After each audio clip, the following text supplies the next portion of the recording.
Hi అండి, welcome to KSR వంటలు. ఈరోజు మనము చేసుకోబోయే రెసిపీ తేనె భక్ష్యాలండి.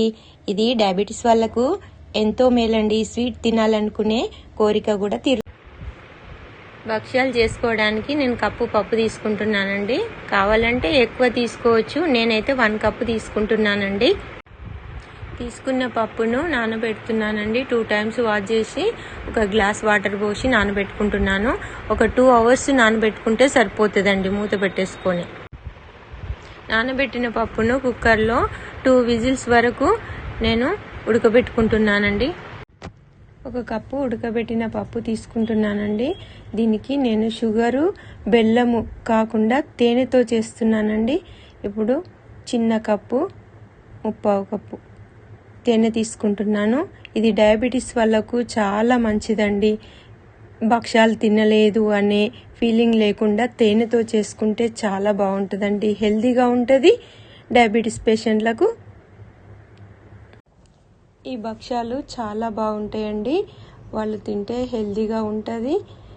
షుగరు, బెల్లం తినకుండా వీటితో తినడం వల్ల వాళ్ళ హెల్త్ బాగుంటుందండి. నేను స్టవ్ వెలిగించుకొని అందులో దీన్ని హీట్ చేస్తున్నాను. కొంచెం స్లోగా వేడి చేసుకోవాలండి, పాకంలాగా వచ్చేటట్టు. అంతా దగ్గరికి వచ్చేసిందండి. ఇందులోకి ఇలాచి పౌడర్ యాడ్ చేస్తున్నా. అంతే, స్టవ్ ఆఫ్ చేస్తున్నా.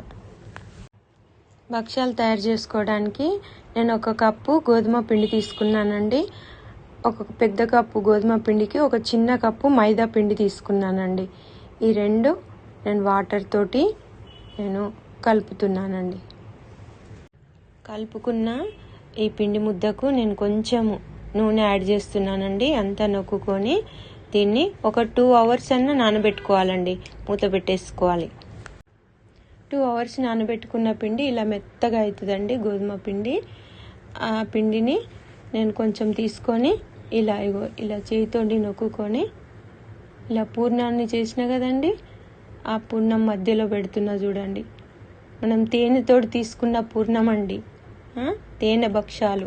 తేనెతో తీసుకున్న పూర్ణాన్ని ఇలా నేను మొత్తం ఇలా చేతితోటి ఇలా అనుకుంటూ దీన్ని అంతా ఫిల్ చేస్తున్నాను. దగ్గరికి వచ్చే వరకు ఫిల్ చేస్తున్నాను. తేనెతో తీసుకున్న భక్ష్యాలు చాలా బాగుంటాయండి. ఇలా పూర్ణాన్ని రౌండ్గా 2 చేతులతో ఇలా తిప్పుకుంటూ ఇలా అనుకోవాలండి. మొత్తం పిండి అంతా సెట్ అయ్యేటట్టు అలా అనుకున్నాక నేను కవర్ పైన చేస్తున్నా చూడండి. నెయ్యి వేడి చేసి పెట్టుకున్నానండి. నెయ్యి వేసుకొని చేస్తున్నా. పూర్ణాన్ని ఇలా మొదలు నొక్కుకొని తర్వాత ఇంకో పేపర్ కవర్ వేసి పైన ఇంకో కవర్ తోటి ఇలా తిప్పుతున్నానండి. చేయితోటి చేసుకోవచ్చండి, ఇలా చేసుకోవచ్చు. ఇలా చేసుకున్న దాన్ని నేను పెనం పైన నెయ్యి వేసుకొని కాల్చుకుంటున్నానండి. మనం పలచగా అంటే పలచగా చేసుకోవచ్చు, కొంచెం లావుగా అంటే కూడా లావుగా చేసుకోవచ్చండి. నేనైతే పలచగా చేశానండి. నెయ్యి వేసుకొని కాల్చుకోవాలండి. అంతే అండి, ఇలా చక్కగా కాల్చుకోవాలండి నెయ్యి వేసుకొని. 1 భక్ష్యము అయిపోయింది, మరొకటి కాల్చుకుంటున్నాను. తేనె భక్ష్యాలు చాలా స్లోగా కాల్చుకోవాలండి.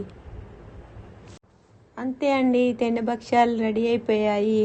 ఇలాంటి హెల్దీ వీడియోస్ నేను చేయాలంటే నా ఛానల్ని సబ్స్క్రైబ్ చేసుకోండి.